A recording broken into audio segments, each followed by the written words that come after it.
I was always a good kid, but I grew up in an abusive family, and then one day when I was watching My Hero Academia on our high-definition TV at home, my abusive father came up behind me and he hit me in the back of the head with a baseball bat for no reason other than he was just mad, but this time he hit me a little too hard, then it caused my death, and then my mother finally decided to fight back after she saw me on the ground shaking in pain, but by the time she decided to finally fight my father it was already too late. The last thing I did was cry before my innocent soul went to another place. I was 15 years old, an innocent teenager that never did nothing wrong to nobody, and I even got good grades in school, but despite all that I still had a sorry bastard for a father, and because God took pity on me he saw fit to give me a second chance, and he asked me, what would you like to be, son, in your new life? And then I said, I want to be the strongest version of Deku from My Hero Academia, and I want to have all the powers of Molecule Man, and I want to be able to copy anyone's quirk and powers permanently and even make them better, and I want all the powers of the one above all. And then God smiled warmly and said, you were a good kid and you didn't deserve what happened to you, so for once I'm going to give someone like you exactly what they want, but in exchange, no matter what, I want you to use your powers for good and never cross that line and become evil. I want you to be a real hero kid and save the world, and I want you to do that everywhere you go, because this time you will be Deku that's born with real powers, because I'm also giving you the powers of One Punch Man, so your abilities and powers go beyond every multiverse. And then God said, no, go forth my son and do my will and be a hero, and I said, yes Lord God, and then God smiled at me warmly, and then God sent me to the world of My Hero Academia, and unlike the Deku in the original storyline, I wouldn't be born a weak nerd, I would be born with a godlike physique and very handsome features. I'd look like Izuku Midoriya without any flaws, no freckles and no weakness, just pure beauty and the perfect muscular body. Even as a child I would have the body of Goku and Baki Hanma, and when I was born the earth shook and incredible powers exploded forth from my body without harming anyone, and I have my mother and father's hair, and my father said, now that's a handsome devil or angel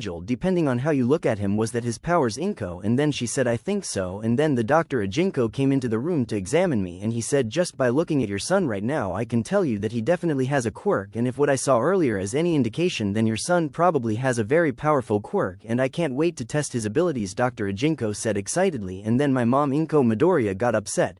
And then I opened my eyes to look at Dr. Ajinko, and then I erased all his memories of all for one instantly, and then Ajinko said, I will test him immediately, and Dr. Ajinko said, I was thinking about something earlier but I can't remember for the life of me what it was. And then Dr. Ajinko asked, just how strong are you, young man? And then I giggled and cooed cutely, and then Dr. Ajinko said, well, let's see what you have. And then Dr. Ajinko tested my powers and abilities, and he was amazed at his findings, and then Dr. Ajinko said excitedly, this is remarkable, this little boy possesses powers and abilities to completely control all matter, and if I'm reading this correctly, his intelligence is far beyond a supercomputer and his strength is greater than All Might's. My God, this child's powers is incredible. He can copy anyone's powers permanently and even improve them, making them better. I think that I witnessed the birth of a god in our world. And as Dr. Ajinko said all of this, he recorded everything, and then he said, I wished you were my son, and then he took me back to my parents and told them the truth. Dr. Ajinko told my mom and dad that your son has an incredibly powerful quirk. He can completely control all matter, and even beyond that he has strength and durability surpassing All Might, and he even has an extreme self-healing factor, and he can completely heal a person no matter the injury, and he even has the ability to permanently copy any quirk and make it better. Your son may be the most powerful quirk user I've ever seen. I think I witnessed the birth of a god. Please, I beg you to take your son somewhere where can learn how properly use all his quirks and powers, and I recommend you a high school immediately. Please talk with Nezu. And then he gave my mom and dad a card to call Principal Nezu at UA, and then soon as they got home, Mother Inko Midoriya called Nezu and told him everything about me, and then they brought me to UA High School, and all the teachers there trained me from a baby up until I was 10 years old, and then I went to Aldera Junior High.